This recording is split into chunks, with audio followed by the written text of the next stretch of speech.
Bismillahirrahmanirrahim. Assalamualaikum warahmatullahi wabarakatuh.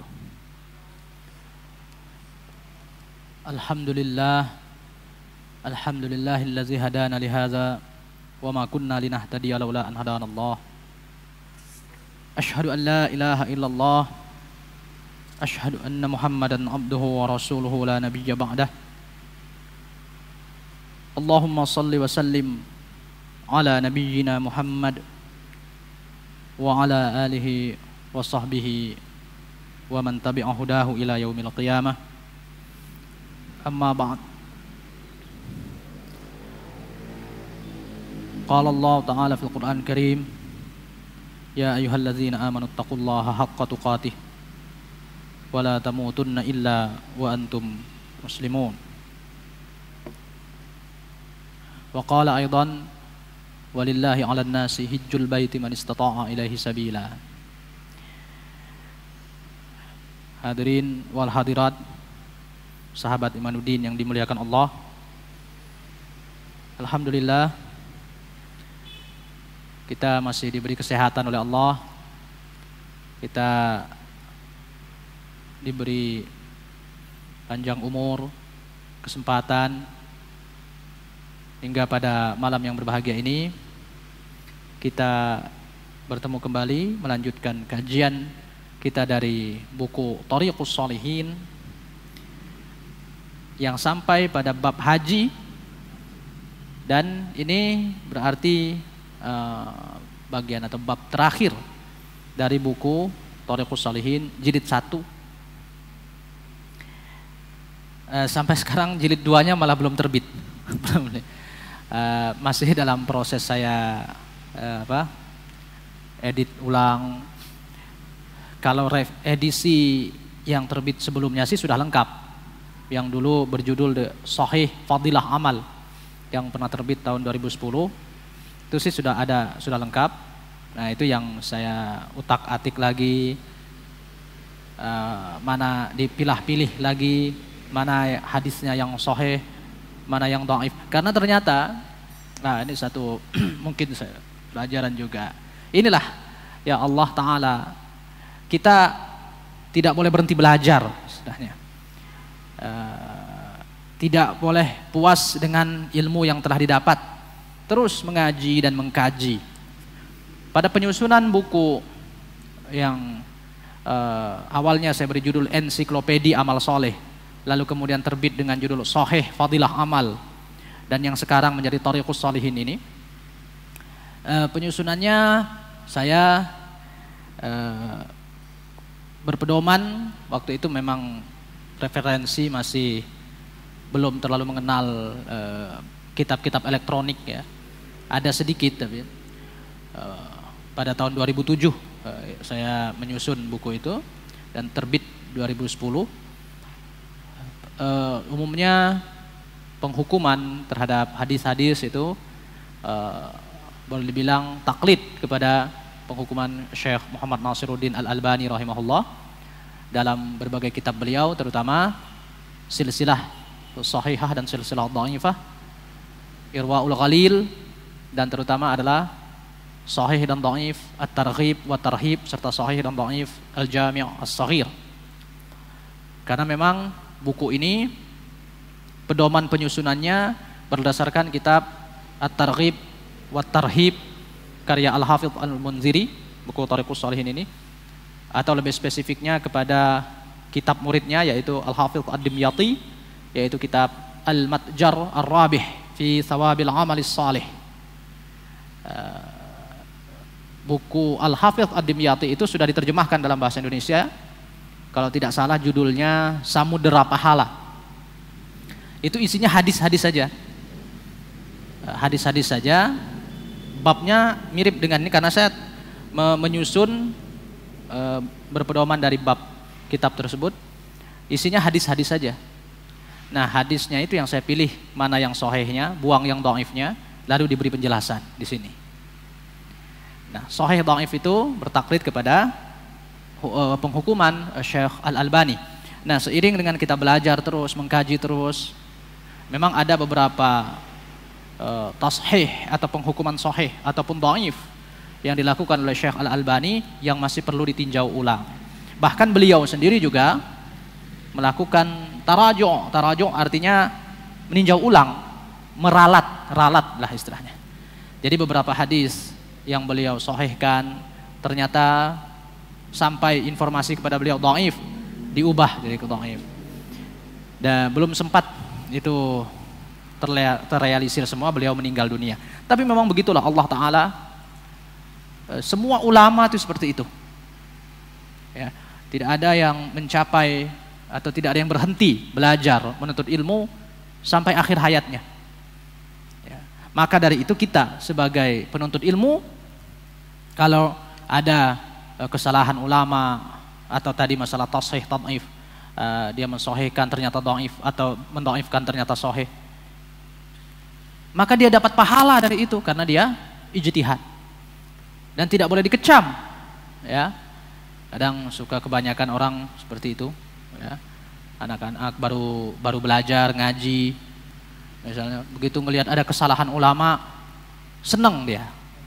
Wah, ini hadisnya ini sahih tapi dia hadisnya ini dhaif, ternyata dia bilang sahih, sesat ini gini. Jadi secara lancang memvonis para ulama yang telah berjihad dan berijtihad. Tidak gampang itu nyari satu hadis itu, kita mau betul-betul mencari benar dia sahih atau tidak itu. Saya biasanya memerlukan waktu 1 hari 1 malam penuh untuk mencari manual, membanding-bandingkan dengan semua kitab yang ada. Itu pun setelah dibantu dengan kitab elektronik, dibantu pula dengan internet. Jadi ya tinggal gampang gitu loh. Bagaimana Syekh Al-Albani rahimahullah, di mana beliau nyari di perpustakaan yang mungkin luasnya 3 kali ruangan ini, isinya bukan buku kayak begini, tulisan tangan orang 1000 tahun yang lalu, namanya manuskrip. Bisa dibayangkan tuh susahnya itu. Ya. Saya pernah ngelihat manuskrip itu, nggak bisa baca. Saya nggak bisa baca karena tulisan orang zaman dulu. Entah kemana titik, entah kemana harkat sih udah gak pernah ada. Titik koma itu gak ada. Udah gitu kadang tulisan nyatu, kadang ada yang kehapus.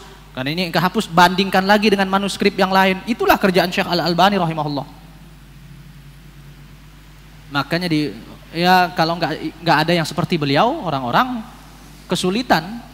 Karena umumnya para pelajar hadis pemula pasti singgahnya ke buku-buku beliau dulu.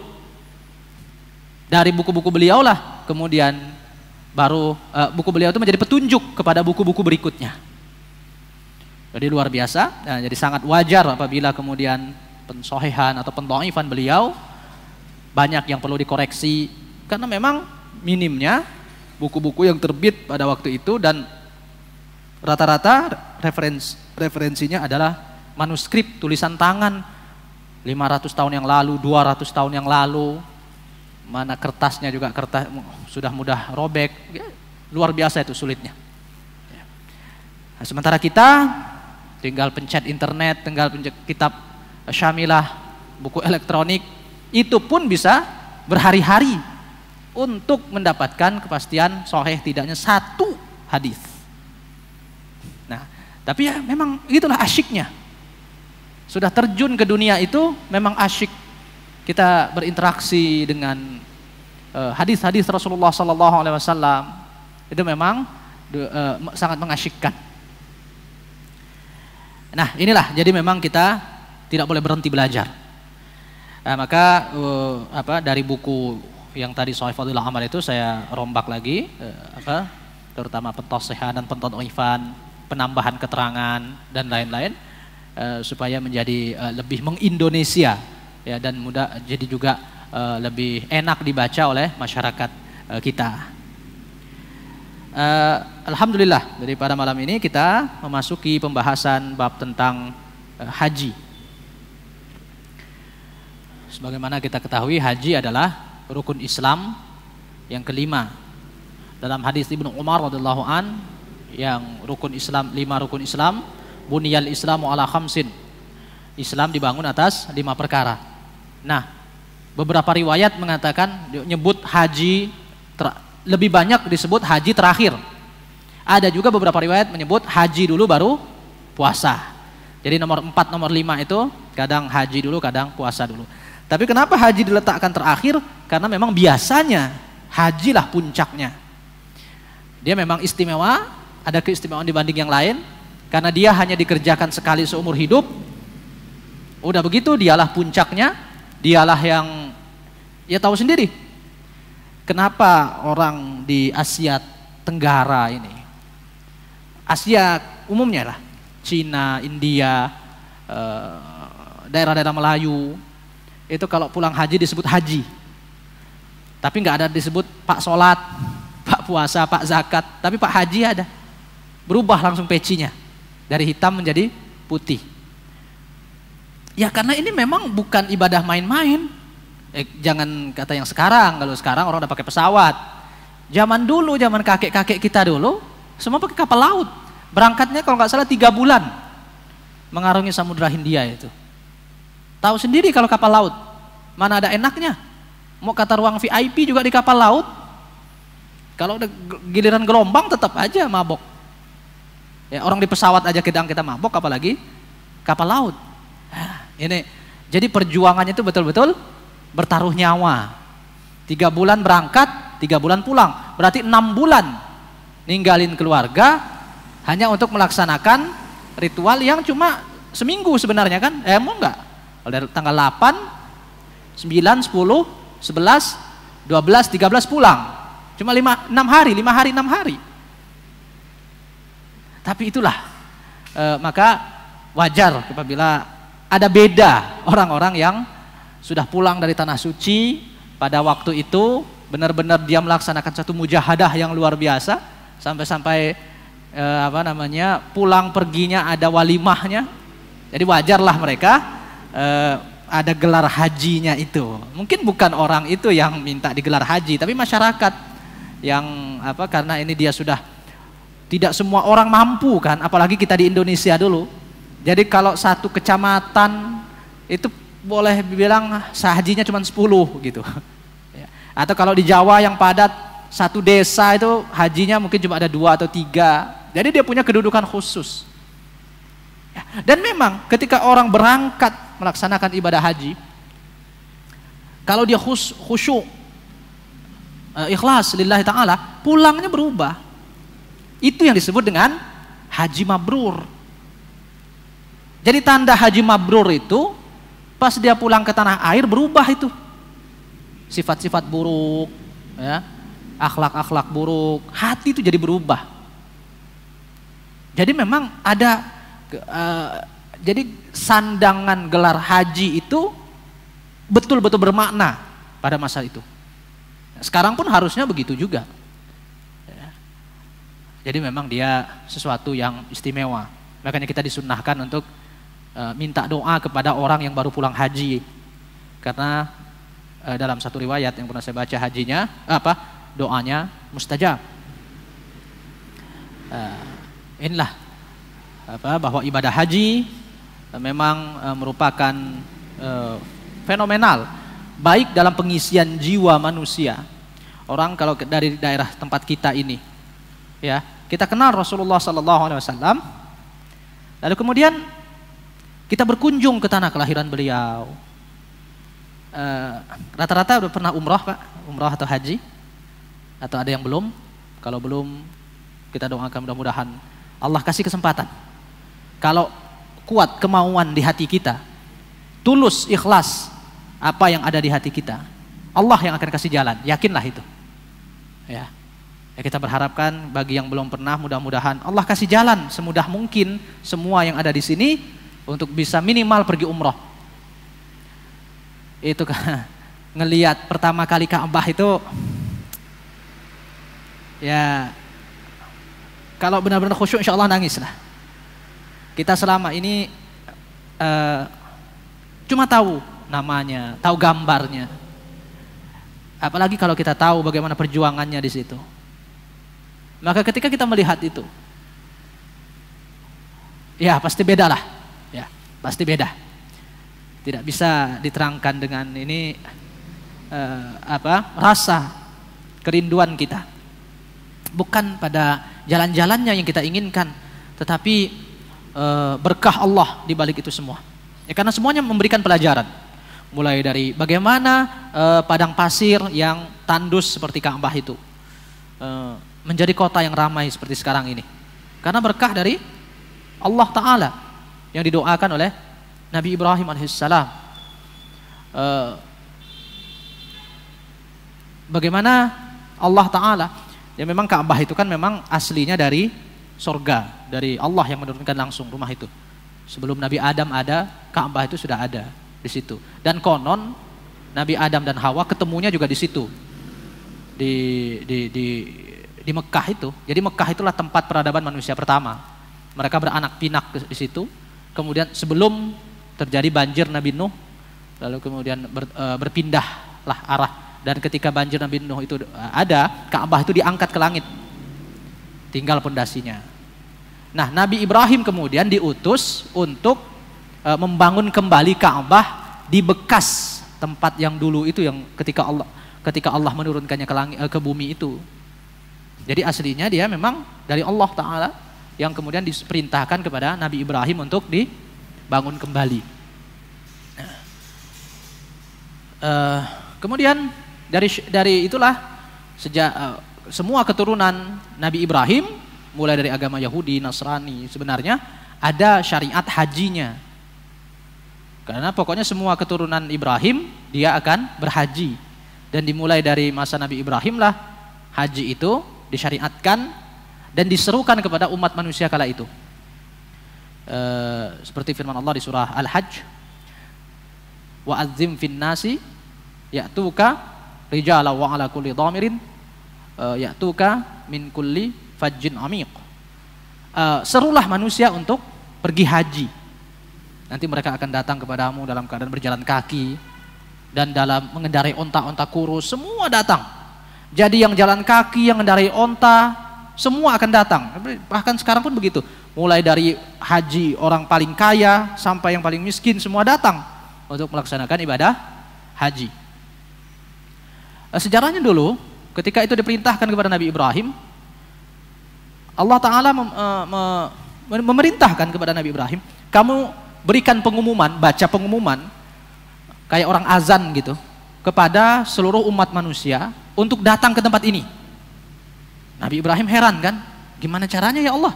Ini nggak ada orang nih, cuma saya, ada Ismail, ada Hajar, cuma bertiga doang. Terus di sini kan padang pasir semua, gunung semua. Gimana caranya saya? Memang siapa yang dengar suara saya gitu? Kata Allah, udah kamu lakukan saja perintahku dan aku yang akan menyampaikannya kepada telinga-telinga manusia. Lalu dia berdirilah di situ menyeru orang yang disebut di tempat di makam yang disebut dengan makam Ibrahim itu. Makam Ibrahim itu bukan kuburannya, bukan, tempat dia berdiri. Kalau nggak salah tempat dia, ada yang mengatakan tempat dia memanggil, ada yang mengatakan tempat dia meletakkan batu pertama. Wallahu a'lam. Di sini ada halaman berapa itu. Nah, dia memanggil itu, kalau nggak salah dari riwayatnya saya tuliskan di sini. Ini ada hikmah di sini nih yang harus jadi pedoman hidup kita. Mana dia?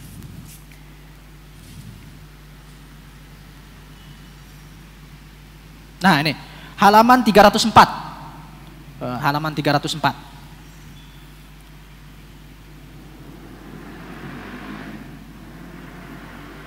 Ya. Dapat? Kita baca riwayatnya. Ini ada riwayatnya. Maqam Ibrahim.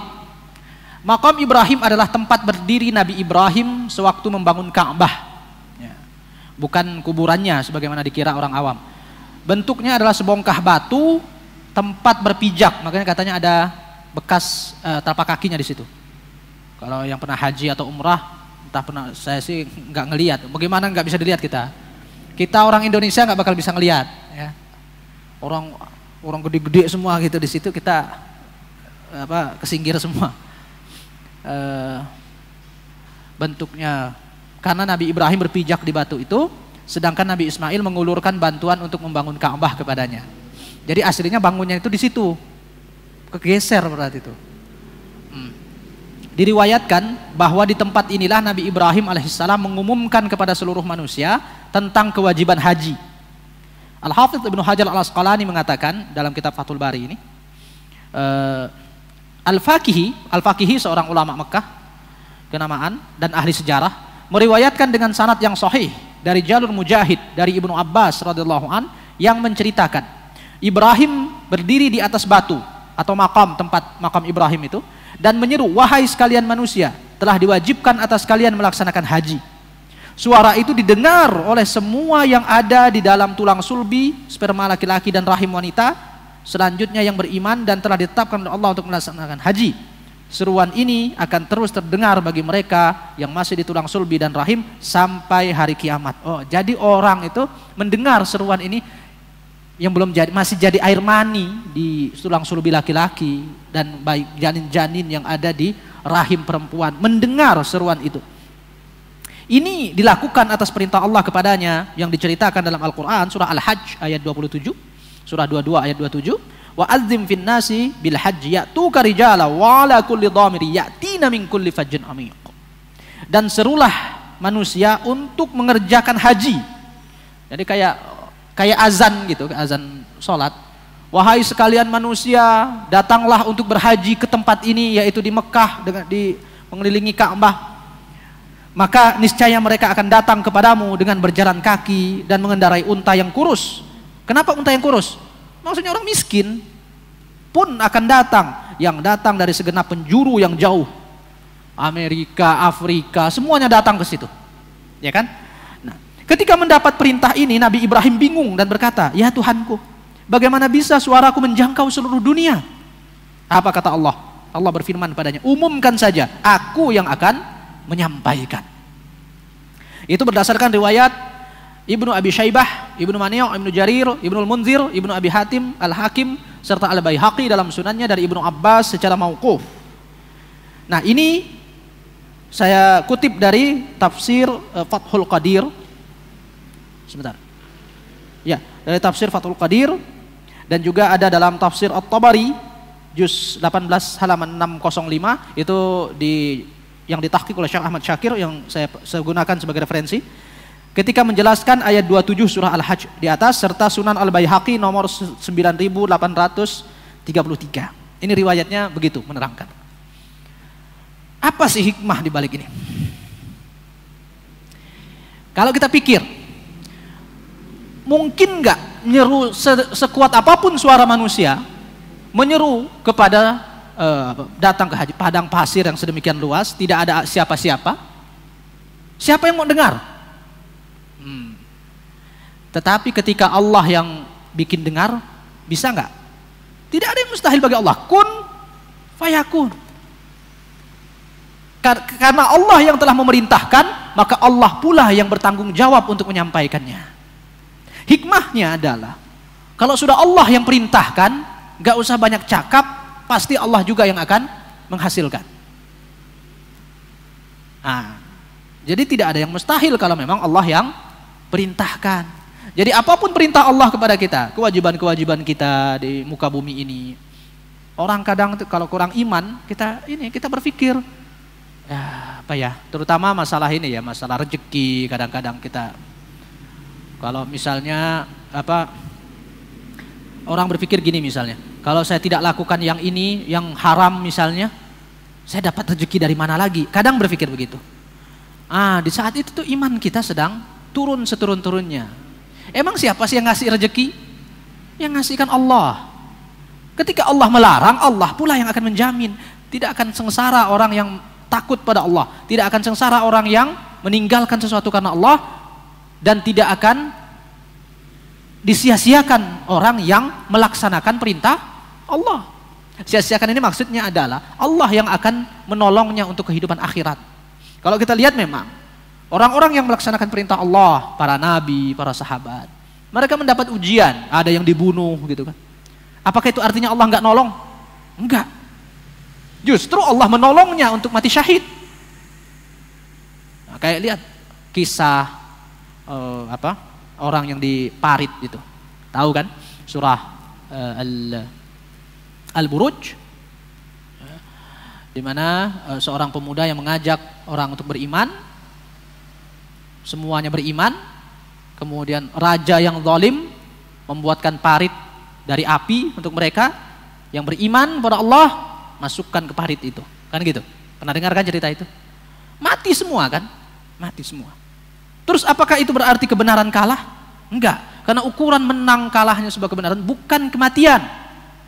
Bahkan kematian itulah yang akan mengantarkan mereka semua ke dalam surga. Nah itu. Jadi orang yang tinggi tingkat keimanannya, dia malah enggak berpikiran untuk mendapatkan kemewahan duniawi. Justru kemenangan hakiki itu adalah ketika bertemu Allah dalam keadaan syahid. Itulah tingkatan iman seseorang. Nah ini. Jadi ketika Allah yang sudah perintahkan, maka Allah pula yang akan membuat kalian berhasil. Tugas kita hanyalah melaksanakan sesuai dengan perintah Allah dan meninggalkan apa yang dilarang oleh Allah. Tinggal keyakinan. Nah persoalannya kenapa banyak orang gak berhasil itu kan masalah keyakinan. Kurang kuat keyakinan dan tawakalnya kepada Allah. Dan tapi ingat, pasti ada cobaan. Pasti ada cobaan. Tidak mungkin Allah membiarkan begitu saja, dan Allah telah mengatakan itu dalam surah Al-Ankabut. Ahasiban nasu an yutraku an yaqulu amanna wa hum la yuftanun? Apakah manusia mengira mereka akan dibiarkan begitu saja mengatakan kami beriman sementara mereka belum diuji? Pasti diuji oleh Allah. Walaqad fatanna alladzina min qablihim fala ya'lamanna alladzina shadaqu wa la ya'lamanna al-kadzibin. Telah kami uji orang-orang sebelum mereka, sehingga dengan itu kami tahu mana yang beriman, mana yang jujur dalam imannya, dan mana yang dusta. Ujian itulah yang akan membedakan mana munafik, mana mukmin sejati. Jadi terlihat itu pada saat ujian Allah turun. Kita berdoa kepada Allah bukan berdoa menghindarkan dari ujian, tapi diminta ketabahan, istiqomah ketika ujian itu datang. Jadi yang kita minta adalah istiqomah dalam hal apapun. Kita nggak tahu hidup kita besok akan datang, masih istiqomah nggak kita? Kita sekarang bisa beriman karena kita aman. Coba kalau kita diuji oleh seperti orang-orang saudara-saudara kita di Rohingya sana, di Uighur sana, gimana? Masih beriman nggak kita?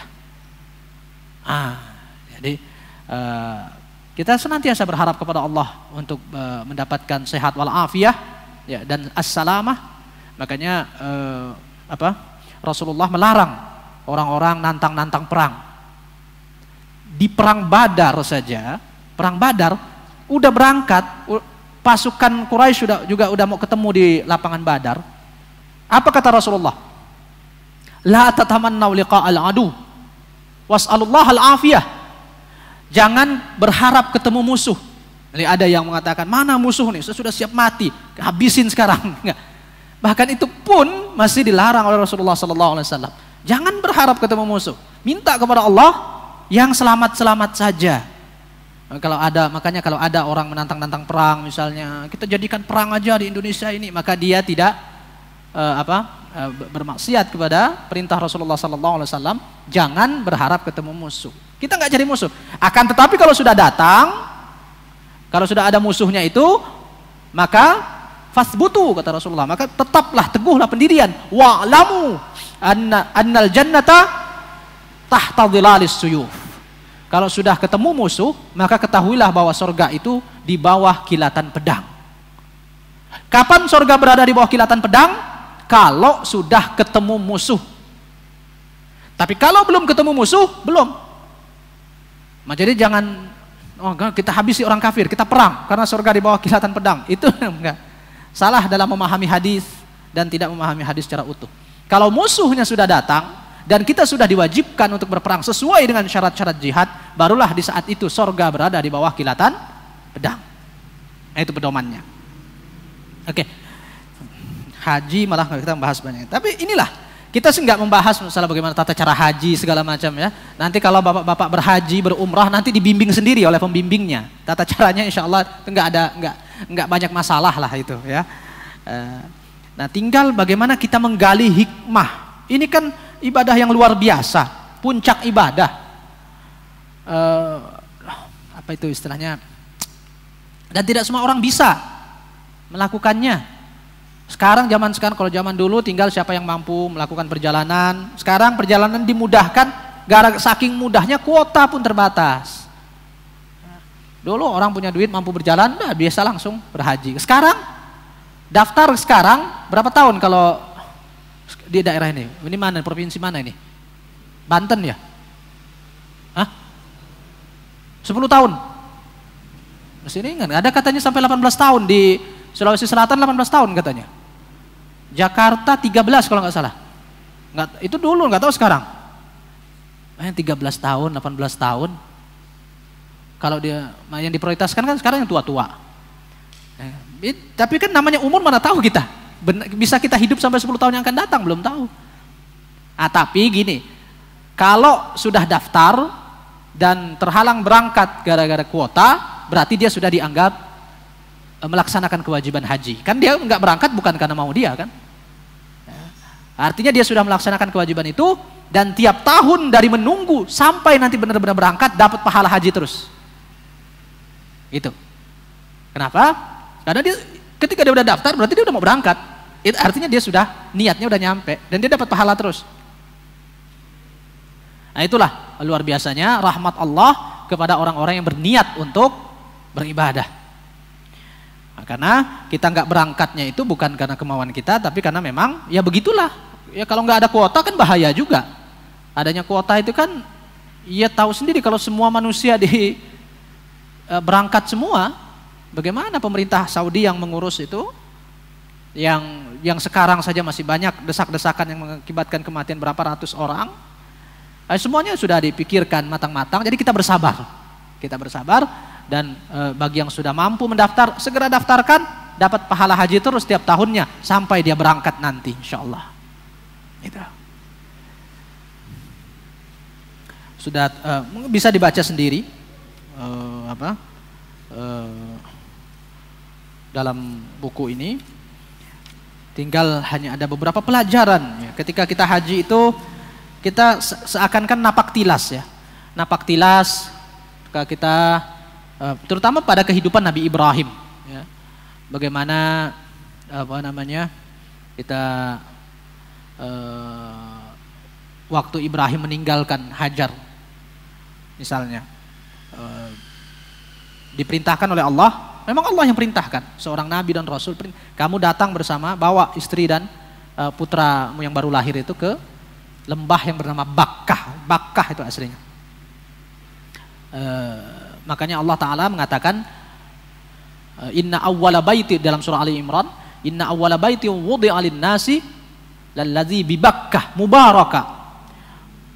Rumah pertama yang dibuat atau yang diletakkan untuk manusia adalah yang di Bakkah itu Ka'bah itu. Karena memang Allah langsung yang menurunkan melalui malaikat ke daerah itu, ke Mekah itu, di Ka'bah sekarang itu. Ya, Ka'bahnya yang sekarang bangunan orang. Bahkan juga bukan bangunan Nabi Ibrahim lagi. Itu sudah karena pernah banjir beberapa kali rusak. Dari di zaman Abdul Muttalib itu kalau nggak salah dibangun lagi. Tapi itu juga kalau nggak salah bergeser itu. Bukan artinya bukan di tempat yang di qawaid atau yang dipondasikan oleh Ibrahim kalau nggak salah. Makanya sempat Rasulullah pengen menggesernya ke situ. Tapi karena orang-orang baru masuk Islam, takutnya ini kalau digeser terjadi fitnah lagi, ditunda sampai akhirnya Rasulullah meninggal pun sampai sekarang tempatnya tetap aja di situ. Tapi memang itu areanya, memang di situ tempatnya. Cuma mungkin dia lebih luas dari itu. Allahu a'lam. Nah, ini kan tadi sebagaimana saya katakan, ketika banjir Nabi Nuh ini diangkat. Ini nggak ada lagi bangunannya, Ka'bahnya itu tinggal ada bekas adanya di situ, ada bekas pondasinya di situ yang dibangun malaikat itu. Nah, disitulah Ibrahim disuruh untuk melanjutkan pembangunannya. Nah, jadi Ibrahim membawa itu tempat sudah nggak ada yang menghuni, dia padang pasir begitu saja, nggak ada kehidupan di situ. Sumur nggak ada, kalau nggak ada sumur, nggak ada air, pasti nggak ada kehidupan. Sampai sekarang kita lihat masih alam Arab Saudi, Yaman kan begitu, padang pasir semua. Dan memang nggak ada kehidupan. Kalau nggak ada air, siapa yang bisa hidup? Sumber air itu yang paling utama. Makanya Arab Saudi di Arab di padang pasir sana, kalau ada kampung berarti ada air, ada sumber mata air. Nah, Mekah itu waktu itu nggak ada sumber mata air. Lalu dia dibawa di situ, lalu ditempatkan seorang Hajar, ya. Karena masih sangat belia, punya suami bahagia dong. Ya, punya suami, dia ngikutin suami. Wanita kalau sudah ngikutin pria yang jadi suaminya atau ayahnya merasa terlindungi, apalagi baru melahirkan. Berangkat, lalu kemudian udah istirahat di tempat itu, tiba-tiba Ibrahim pergi begitu saja. Akhirnya dia tanya, Ibrahim kenapa meninggalkan kami di sini? Ibrahim tidak mau menoleh, saking sedihnya. Dia juga tidak sanggup. Sampai akhirnya Hajar mengatakan, apakah Allah yang memerintahkan kau untuk meninggalkan kami di sini? Kata Ibrahim mengangguk. Lalu Hajar pun mengucapkan, idzan lan yudhi'ana. Kalau begitu dia tidak akan membiarkan kami, tidak akan menyia-nyiakan kami di sini. Artinya keimanan Hajar. Karena kita bayangkan deh. Perempuan baru melahirkan bawa anak bayi. Ditinggalkan di padang pasir. Ya tadinya dia mungkin merasa ada suami, jadi dia tidak perlu khawatir. Ada yang akan melindunginya. Tapi ketika suami ini harus pergi dan dia ditinggalkan bersama anaknya itu, bagaimana ceritanya? Ya nggak mungkin bisa dong, secara nggak masuk akal kan? Dia bisa mati kekeringan di situ, dan memang banyak orang yang mati di padang pasir itu banyak, kehausan. Orang-orang di Afrika sana, kenapa mati di situ? Sesat jalan, nggak tahu harus kemana, air nggak ada, ya mati pasti. Nah, akhirnya, tapi ketika dia mendengar, apakah Allah yang memerintahkan ini? Dan Ibrahim mengatakan iya. Dalam satu riwayat hanya mengangguk, maka Hajar pun tenang kembali. Kalau begitu dia tidak akan menyia-nyiakan kami. Nah, bayangkan itu. Jadi kalau ketika Allah yang sudah memerintahkan, lakukan. Pasti kita tidak akan disia-siakan. Apakah setelah ketenangan itu cobaan berakhir? Enggak. Ya udah, dia yakin Allah yang memerintahkan. Tapi habis itu kan gimana? Ya dia juga harus bertahan hidup dengan perbekalan seadanya. Bawa air seadanya. Kemudian ketika air habis, susu kering, anaknya menangis. Apa yang harus dia lakukan? Dalam keadaan kebingungan tentunya. Dia yakin Allah akan menolong, tapi tentu akan ada caranya. Dan Hajar juga tidak meraung-raung, ini kita belajar dari keimanan seorang Hajar ya. Tidak juga menyalahkan Allah, kenapa begini ya Allah, gimana nih ya Allah. Orang kalau panik kan pasti begitu kan? Kalau orang panik antara hidup dan mati, pikir gimana anaknya ini, dia mau bilang apa lagi? Dia kebingungan, tidak tahu. Kalau orang tidak ada iman, dia akan memaki-maki Tuhan, dia maki-maki keadaan, kan begitu. Hajar yang tadi telah bertawakal kepada Allah, bahwa Allah tidak akan menyia-nyiakan kita, apakah dia cuma berdiam diri menunggu? Tidak. Dia tetap ikhtiar. Kemana ikhtiarnya? Lari-lari itu, nyari ada nggak sih sumber air, siapa tahu ada, dari Safa ke Marwah. Kalau Safa masih ada sekarang, di bagian bawah itu ada gundukan tanah, ada gundukan batu atau bukit, itu Safa. Masih bisa kita lihat sekalipun di pagar. Kalau Marwah udah nggak ada, udah terbangun. Ini udah jadi kan begini. Kalau yang pernah umrah kan begitu. Nah disitulah Safa dan Marwah. Berapa jauh itu kira-kira? Lumayan juga sih. Hajar berlari ke Marwah, berharap ada air di sana, ikhtiar dulu. Ya. Dia tidak putus asa, balik lagi ke Safa ngelihat anaknya, nangis lagi. Begitu terus, sempat lari-lari kecil, itu yang dinamakan dengan sa'i. Dari kata sa'i artinya bersegera. Jadi enggak jalan santai, tapi bersegera. Ya, tapi enggak juga dia bisa lari, tenaganya kurang, dia seorang wanita. Nah, akhirnya begitu, itulah yang dinamakan sa'i. Nah, enggak ketemu air, tapi terus sampai 7 kali. Untuk apa itu? Untuk ikhtiar. Siapa tahu ada petunjuk dari Allah gitu. Dia tidak menangis, dia tidak mengeluh, dia tidak meronta, dia ikhtiar terus. Sampai akhirnya turunlah 2 orang malaikat yang menggalikan sumur Zam-Zam itu. Jadi sumur Zam-Zam itu digali oleh malaikat, bukan hentakan kaki Ismail sebagaimana keyakinan orang. 2 orang malaikat turun waktu itu menggalikan sumur Zam-Zam tersebut di dekat Ismail. Lalu riwayat detailnya itu, nah ini di sumur Zam di halaman 306.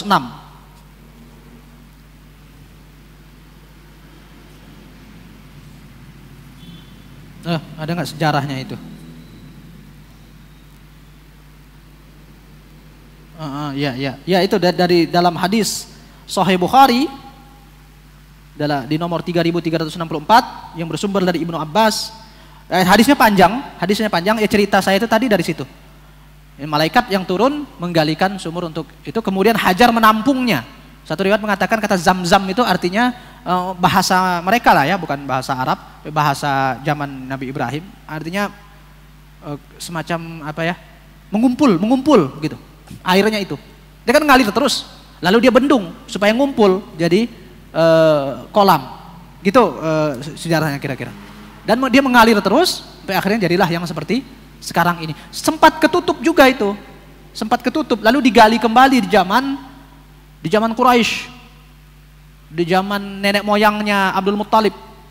Sempat digali kembali, sempat ketutup sumur itu. Karena kan beberapa perpindahan peradaban setelah pasca Nabi Ismail itu, Mekah itu kan terjadi beberapa perpindahan peradaban. Itulah sejarahnya. Intinya di sini adalah bahwa seorang yang beriman kepada Allah, dia tetap akan diuji. Dan ujiannya berat-berat kalau kita yang mikir. Tapi orang yang mengalami berat juga. Tapi keteguhan dan keyakinan keimanan itu akan membawa dia kuat menghadapi ujian. Dan jangan berpikir bahwa mencapai taat atau mencapai tingkatan ini mudah. Maka karena ini tidak mudah, kita harus mempersiapkan diri. Tidak akan bisa lulus ujian Allah orang yang masih gemar bermaksiat. Tidak akan bisa lulus ujian Allah kalau kita belum mengalahkan hawa nafsu kita sendiri. Dan takutnya adalah ketika tidak lulus ujian Allah itu berakhir dengan su'ul khatimah. Na'udzubillah. Itu yang paling ditakutkan. Dalam perjalanan hidup kita pasti ada saja pasang surutnya. Iman kita tidak selamanya naik seperti malaikat, tapi jangan juga jadi iblis yang imannya terus menurun sampai hari kiamat.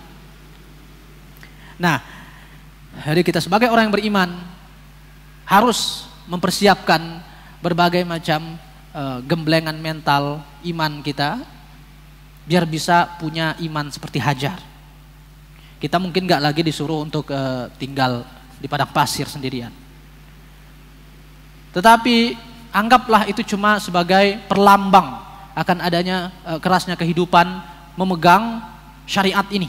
Sampai-sampai Rasulullah mengatakan orang yang hidup di akhir zaman nanti ibarat orang yang memegang bara. Gimana rasanya megang bara? Seperti itulah, kepanasan. Nah, sulit untuk diungkapkan dengan kata-kata. Bagaimana kita meneladani peristiwa Ibrahim, Hajar dan Ismail. Belum lagi nanti setelah itu disuruh untuk menyembelih lagi. Itu semua ada lagi nih, kepasrahan, ketawakalan. Itulah kunci sukses kehidupan seorang mukmin. Dan itu tadi, kalau kita menghadapi ujian apapun, pertama-tama kita harus yakin ini pasti berakhir. Ujian ini pasti berakhir. Cuma timingnya saja. Nah, yang kita mintakan kepada Allah, kalau kita udah dapat ujian, kita berintrospeksi. Apakah ada kesalahan? Kalau tidak, ya kita yakini bahwa ini adalah ujian. Sebab ujian atau musibah enggak juga dia menjadi suatu hal yang lazim atau bertalazum dengan yang namanya dosa. Memang orang berdosa biasanya ditegur oleh Allah, dihukum oleh Allah. Tapi tidak semua musibah berarti orangnya berdosa. Sebab kalau itu paralel dengan dosa, berarti para nabi tidak akan dapat musibah karena nabi nggak ada dosa. Tapi justru lihat yang paling berat cobaan dan musibahnya adalah para nabi dan rasul. Maka ketika datang musibah, ujian dari Allah, selain kita harus tetap berprasangka baik kepada Allah dan juga itu tadi keimanan bahwa ini pasti berakhir. Dan Allah hanya ingin melihat seberapa keteguhan kita untuk menghadapi ujian ini. Sesuai dengan apa yang Allah katakan dalam surah Al-Ankabut ayat 2 dan 3 yang saya bacakan tadi. Dan juga surah Al-Baqarah ayat 200 berapa itu? Am hasibtum an tadkhulul jannata wa lamma ya'tikum mathalul ladzina khalau min qablikum massathumul ba'sa wad-dharra wa zulzilu hatta yaqula ar-rasulu wal ladzina amanu ma'ahu mata nasrullah ala inna nasrallahi qarib. Apa kalian merasa sudah pantas masuk surga sementara belum datang ujian Allah kepada kalian sebagaimana yang menimpa kaum terdahulu? Mereka ditimpa kemalangan, kegoncangan, diserang orang, dihancurkan orang, ya kayak saudara-saudara kita yang di Rohingya, yang di Suriah dan lain-lain. Ya, dibunuh orang-orang kafir sampai Rasul dan orang-orang beriman bersamanya mengatakan, kapan sih pertolongan Allah ini datang? Ingatlah, sesungguhnya pertolongan Allah itu dekat. Maka kita yang masih merasakan nikmat aman, sehat walafiat, senantiasalah minta kepada Allah dan jadikan itu kesempatan itu untuk senantiasa bertakwa kepada Allah. Ya, senantiasa berbaik sangka kepada Allah. Dan ya itulah intinya, hidup kita senantiasa berada dalam koridor syariat, ya, karena kita manusia tidak tahu. Kalau ujian kesengsaraan mungkin kita sudah bersiap menghadapi. Yang repot itu adalah ujian kesenangan. Yang kadang kita tidak sadar sebenarnya ini ujian. Tiba-tiba jadi orang kaya aja misalnya. Bisnisnya mengalir terus kayak air. Jadi orang kaya. Awas, itu ujian. Justru banyak yang gagal di situ.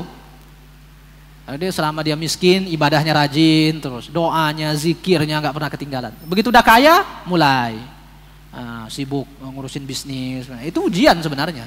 Dan banyak yang nggak lolos justru di situ. Nah, itulah artinya haji adalah ibadah yang penuh ujian dari sejarahnya dan juga dari prakteknya yang kita lakukan. Sampai sekarang pun haji tetap aja nggak enak. Haji tidak artinya bukan seperti orang berwisata gitu loh. Mau pakai paket perjalanan termewah sekalipun, undangan Raja Salman sekalipun, tetap saja ada ketika lontar jumroh, ketika tawaf, ketika sa'i, tetap aja harus bersusah payah, berdesak-desakan. Sekarang umrohnya saja udah setengah mati kita, desak-desakannya, apalagi hajinya. Belum lagi ketika wukuf di Arafahnya.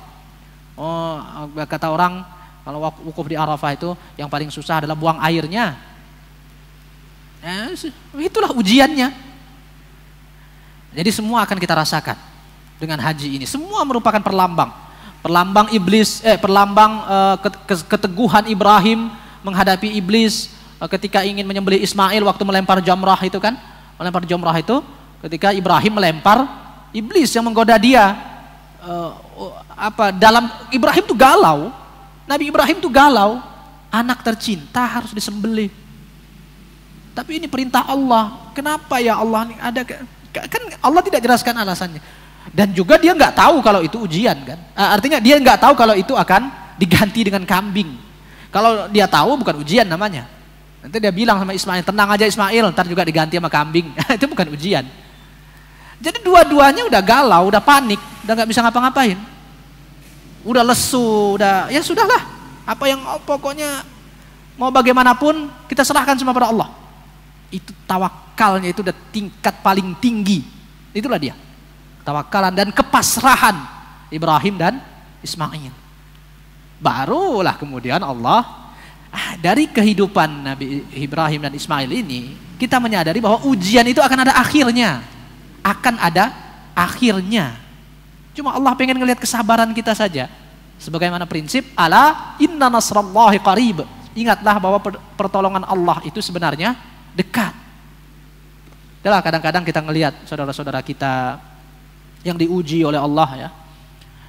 Kayak kaum muslimin di Afghanistan, di Suriah, di Palestina. Kok belum menang-menang juga ya? Kita di sini mikir begitu mungkin. Tapi mereka di sana juga pemikirannya beda juga. Tetap teguh. Allah pilihkan umat-umatnya. Yang berada di sana itu adalah manusia-manusia pilihan Allah. Yang Allah pilihkan untuk senantiasa teguh. Itu yang disebut dengan Ta'ifah Mansurah. Ta'ifah Zahirah.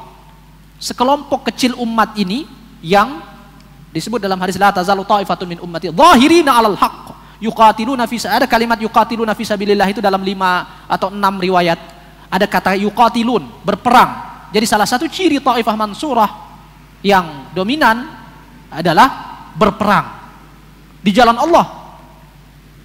Maka apabila kita lihat ada yang berjihad di jalan Allah, berbaik sangka kita bahwa mereka bagian dari Taifah Mansurah. Generasi pilihan, generasi elit kaum muslimin yang dijanjikan oleh Allah Ta'ala, yang akan terus ada sampai hari kiamat nanti, menjadi generasi terakhirnya. Dalam satu riwayat dikatakan sebagai pengawal para Imam Mahdi, generasi terakhir Taifah Mansurah itu. Jadi dia selalu ada, terus ada di setiap zaman, dari mulai Nabi SAW sampai ke Imam Mahdi. Taifah itu terus ada, dan yang namanya Taifah itu nggak pernah banyak, sedikit. Dan dia tidak mesti ada di satu tempat, bisa berpencar di mana-mana. Di mana ada jihad, di situ ada Taifah Mansurah, insyaallah. Nah, jadi memang Allah pilihkan orang-orang pilihan yang untuk berada di tempat-tempat seperti itu. Nah, kita yang Allah berikan berbagai macam kenikmatan seperti sekarang ini, bersiaplah untuk menjadi manusia pilihan Allah itu, karena kita akan dipanggil. Kita akan dipanggil untuk itu, insyaallah. Nah, jangan sampai ketika udah dipanggil kita nggak siap. Kesiapan itu kita isi dengan senantiasa meningkatkan iman dan takwa di majelis-majelis ilmu. Makin banyak kita mendengar nasihat, makin banyak kita membaca, makin banyak ilmu yang masuk, makin siap kita untuk menghadapi panggilan Allah itu. Mulai dari panggilan haji sampai panggilan jihad. Nah, gitu. Itu yang mungkin bisa saya sampaikan pada kesempatan malam ini, sekaligus sebagai penutup kajian kita menjelang bulan Ramadan. Kita akan beristirahat ya sebagaimana biasa. Mudah-mudahan nanti kita akan bertemu kembali dengan kitab yang lain dan selesai kitab ini selama kurang lebih 2 tahun ya. Kita ngaji ini ya, Rok ya. Pokoknya 2 Ramadan. Kurang 1 lagi tuh, harusnya 3 kali puasa, 3 kali lebaran kita ngaji ini. Ternyata cuma 2 kali puasa sampai lebaran ini. Alhamdulillah selesai juga kita mengaji kitab ini. Dan sebagai penulisnya saya berharap mudah-mudahan ini menjadi satu amal jariyah saya lah, menjadi ilmu yang bermanfaat, sebagaimana para ulama yang menulis bukunya dipelajari orang sampai sekarang, maka pahala bagi mereka terus mengalir meski mereka sudah 1000 tahun yang lalu matinya, meninggalnya, ratusan tahun meninggal, tapi transfer pahala dari Allah nantiasa ada. Dan saya berdoa pada Allah, mudah-mudahan ini buku seperti itu menjadi amal pasif bagi saya, walaupun sudah mati nanti tetap bisa langgeng abadi diajarkan di masjid-masjid. Itu sih harapan saya sebenarnya, yang lebih umum, yang lebih yang lebih mendominasi harapan. Kalaupun ada itu terjual sebagai buku, maka itu sebagai sampingan atau bonus dari Allah saja ya, tapi yang paling penting adalah bagaimana buku ini bisa tersebar, dimanfaatkan oleh banyak orang, diajarkan oleh banyak orang, dan itu menjadi pahala bagi penulisnya dan juga bagi yang menyebarkannya dan mengajarkannya. Amin amin ya rabbal alamin. Sampai di sini. Silakan kalau ada pertanyaan.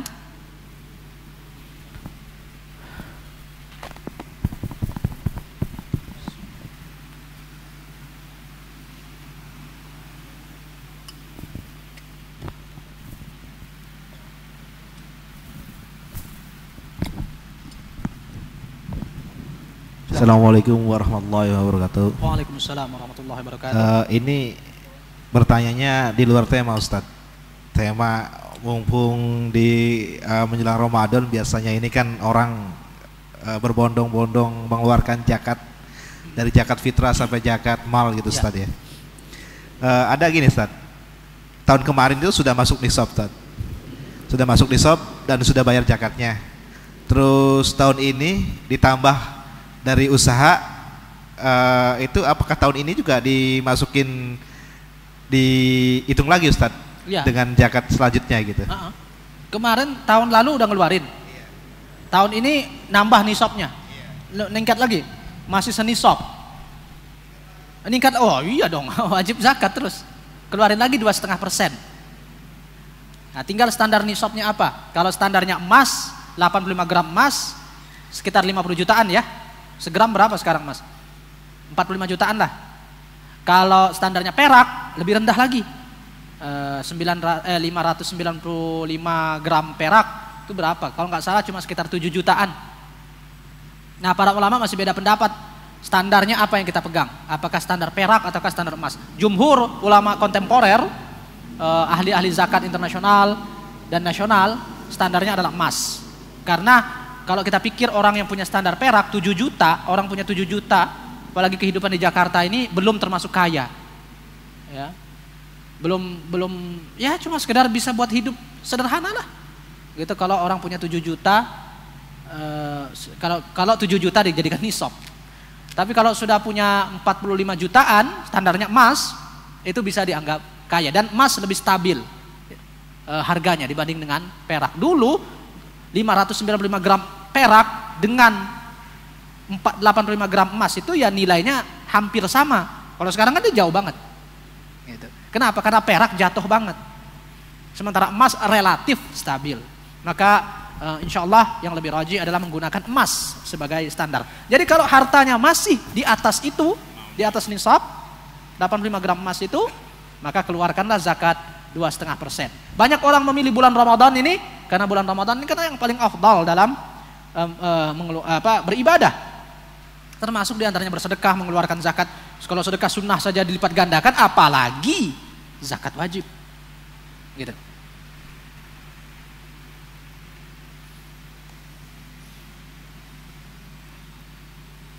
Oh, Pak De. Saya dulu Ustaz, kertasnya ya, silakan. Setelah saya bro. Ya. Ustaz, ya. mau tanya tentang sahihan kisah bahwa Sarah pernah Sarah pernah memerintahkan kepada Nabi Ibrahim untuk melenyapkan Siti Hajar atau Ismail karena kecemburuan. Ya, itu dia. Makanya di ini. Apakah sahih kisah itu? Sahih, itu dia rangkaian cerita itu tadi. Ada kecemburuan, ya, akhirnya ya itulah supaya nggak terjadi konflik, maka dipisahkan. Itu mungkin juga pelajaran ya. Pelajaran kekeluargaan dari kisah Nabi Ibrahim ini adalah kalau punya 2 orang istri, yang kira-kira kalau satu rumah dia akan berantem, maka pisahkanlah sementara biar sama-sama bisa merasakan kehidupan. Karena memang namanya manusia, biarpun kata istri Nabi, dia tetap punya perasaan, ya kan? Nah, maka ini pelajaran buat yang punya istri lebih dari 1. Ada di sini Pak? Hah? Ada? Mau akan? Atau baru? Wah, Pak Gatut bilang baru akan. Maaf ya Bu ya, kalau ada. Itu Ustaz. Kalau Hajar sama Ismail di Mekah, kalau itu berarti Sarah di kampungnya sana di Palestina sana. Oh, di Palestina. Oh, sekitar itu, pokoknya di Palestina itu dia. Sarah itu kan anak raja di situ, di daerah Palestina itu. Nenek moyang Israel yang negara yang sekarang negara Palestina, negara Israel itu dia. Sukunya nenek moyang itu. Arab, namanya Kildani. Arab Kildani, Arab yang kuno. Nah, jadi dia tetap di Palestina sana, Sarah. Nah, Hajar dibawa ke Mekah. Itulah yang menjadi nenek moyang bangsa Arab modern sekarang ini. Kalau Sarah itu Arab kuno, Nabi Ibrahim itu namanya Arab Aribah kalau nggak salah. Udah nggak ada lagi Arab itu, diganti dengan Arab modern yang sekarang ini. Gitu. Nah, ini apa ini? Waduh, maaf Bu, ini nggak bisa saya baca ini. Hah? Dalam menjalankan ibadah haji menurut ilmu sunnah, apa ini? Apa saja prinsipnya dan arba'in di Madinah? Apakah sholat waktu di Madinah bagian dari rangkaian haji? Sholat arba'in? Enggak, itu sih apa ya? Yang pernah saya baca, enggak ada sunnahnya melaksanakan 40 sholat di Madinah. segala. Kita ya seininya saja, semampunya kita melaksanakan sholat. Tapi seingat saya yang pernah saya baca, nggak ada tuntunan harus sampai 40 waktu atau yang sekarang dikenal oleh para jamaah umrah dengan nama atau jamaah haji dengan nama sholat arba'in itu.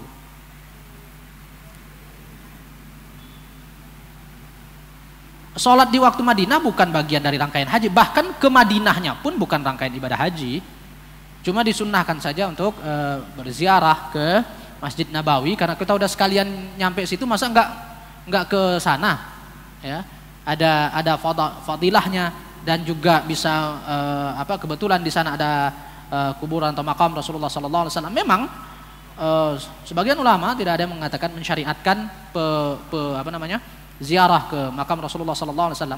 Tapi banyak atau mayoritas ulama lain mengatakan ada tuntunannya menziarahi. Jadi ziarah ke kuburan Rasulullah itu antara yang ghulu, ekstrem kanan, dan ekstrem kiri. Ada yang mengatakan tidak sunnah sama sekali, ada yang mengatakan dia sunnah. Sebenarnya dia bukan bagian dari sunnah. Tetapi ketika kita ke Masjid Nabawi, ziarah Masjid Nabawinya sunnah. Ketika kita ke Masjid Nabawi, otomatis akan ketemu dengan makam Rasulullah SAW. Dan pasti ada hal yang ini loh, pokoknya kalau ngelewatin atau ketemu dengan kuburan Rasulullah SAW nggak nangis, itu dipertanyakan juga imannya. Pasti. Bahkan mau ngelihat nisannya pun nggak sanggup kita, karena beliau ada di situ. Ya. Dan kita tidak ditakdirkan oleh Allah untuk bersama beliau menjadi sahabat. Tetapi kita ditakdirkan dalam harapan beliau yang ada dalam Sahih Muslim, ketika beliau berkunjung ke kuburan Maqburah, beliau mengatakan, wadittu anna laqina ikhwanana. Aku berharap kita bertemu dengan saudara-saudara kita. Kata para sahabat, awalasna ikhwanaka ya Rasulullah, bukankah kami ini saudara-saudaramu ya Rasulullah? Kata beliau, antum ashabi, kalian itu sahabat-sahabatku. Wa ikhwanuna alladzina lam ya'tu ba'd, saudara-saudara kita itu yang belum ada saat ini, belum datang. Maksudnya kita-kita ini. Kemudian ditanya oleh para sahabat, kaifa ta'rifu man lam ya'ti ba'du min ummatika ya Rasulullah? Bagaimana Anda mengenal umatmu padahal dia belum datang ya Rasulullah? Kata Rasulullah, ara'aita law anna lirajulin khailun ghurrun muhajjalatun baina dhahri khailin duhmin buhmin ala ya'rifu khailah? Coba kamu pikir, kalau ada orang punya kuda putih belang di antara kumpulan kuda yang hitam legam semua, tidakkah dia mengenal kudanya? Kata para sahabat, ya pasti, ya kan? Orang punya kuda cirinya hitam belang, belang putih di antara kumpulan kuda yang hitam legam semua. Ya pasti tahu kan di mana kudanya? Oh, itu yang belang itu punya saya, gitu. Begitulah Rasulullah mengenal umatnya. Fa inna ummati ya'tuna yaumal qiyamati ghurran muhajjalina minal wudu. Kalau nggak salah udah pernah saya sampaikan ini dia. Bab wudu. Karena umatku akan datang dalam keadaan belang putih bersinar, tangan, kaki dan mukanya. Ghurru itu di muka, muhajjal itu di tangan. Lantaran wudu. Nah, jadi wudu itu yang menjadi ciri khas umat Muhammad sallallahu alaihi wasallam. Makanya wudu hanya ada dalam syariat Nabi Muhammad sallallahu alaihi wasallam. Mungkin itu juga kali yang menyebabkan sebagian orang mengatakan wudu berasal dari kata dau atau sinar. Jadi kata wudu berasal dari kata dau yang berarti bersinar. Tapi secara akar kata sih kayaknya enggak. Cuma memang ada beberapa Syekh Abdurrahman Ibnu Jibrin mengatakan itu. Jadi yang lagi debat heboh kemarin itu ya sebenarnya ya itu. Jadi kata wudu dari kata dau itu diungkapkan oleh Syekh Abdurrahman Ibnu Jibrin. Wallahu alam dari segi sarafnya, tapi kayaknya sih nggak kena.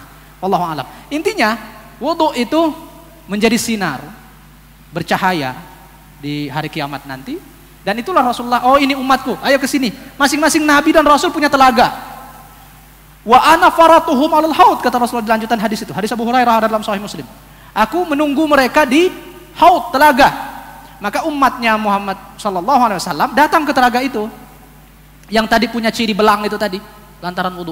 Nah, kalau orang enggak pernah wudu gimana? Yang enggak pernah wudu masuk neraka.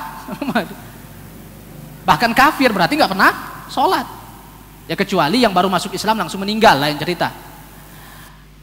Itulah kata Rasulullah sallallahu alaihi wasallam. Lalu akan ada orang-orang yang wala yuzadanna rijalun kama yuzadul ba'irud dal.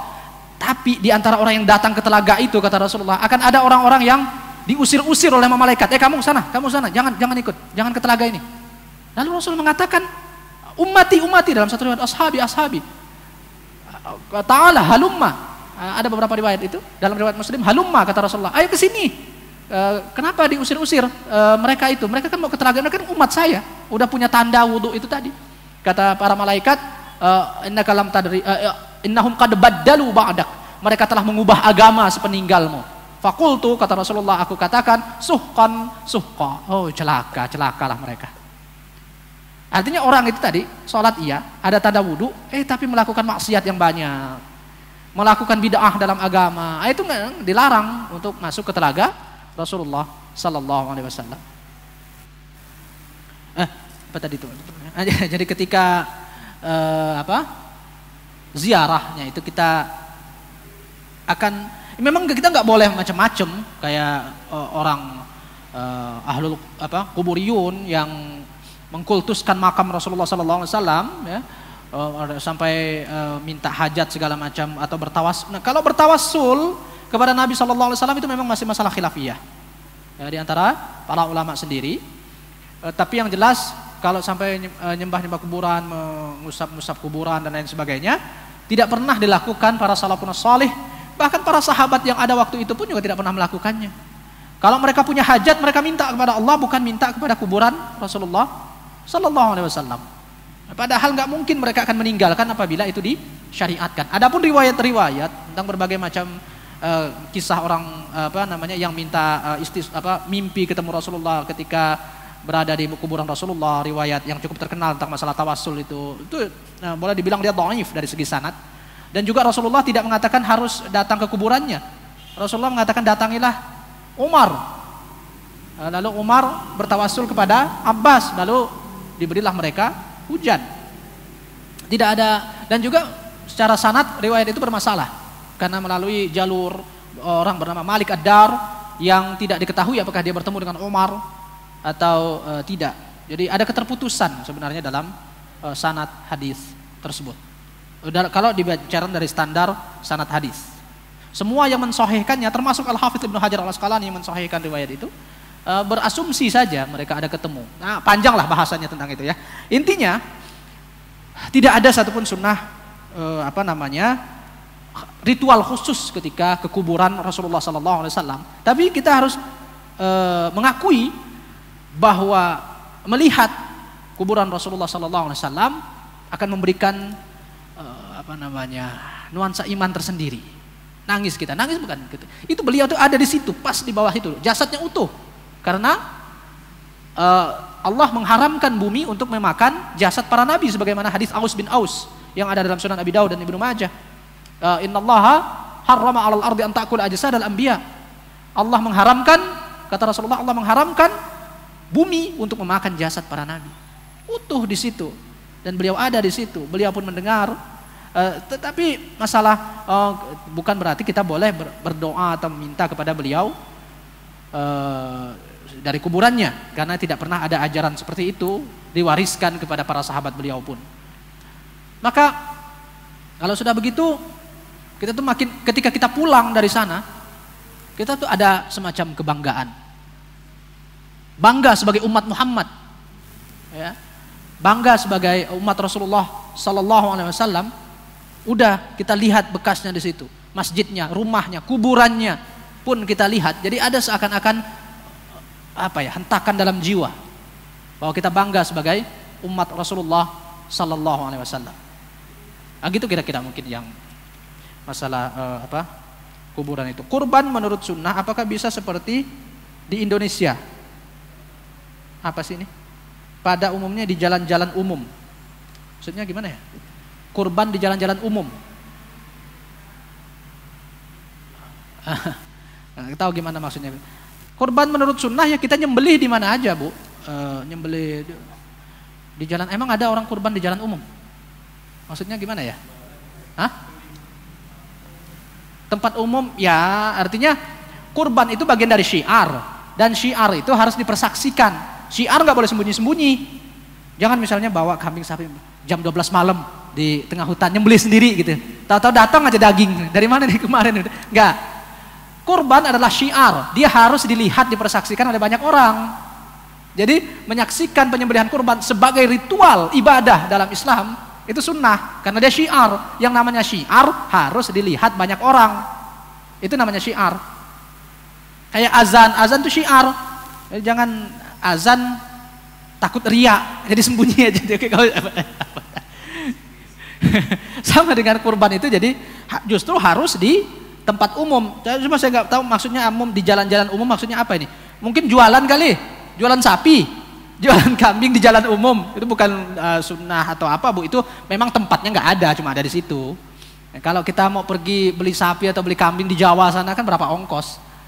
Jadi wallahu alam kalau itu maksudnya ya. Tapi yang jelas ya, kurban harus di tempat umum dan dilihat, dipersaksikan oleh banyak orang sebagai syiar dari agama ini. Wallahu a'lam bissawab. Wallahu muwaffiq ila aqwamit thariq.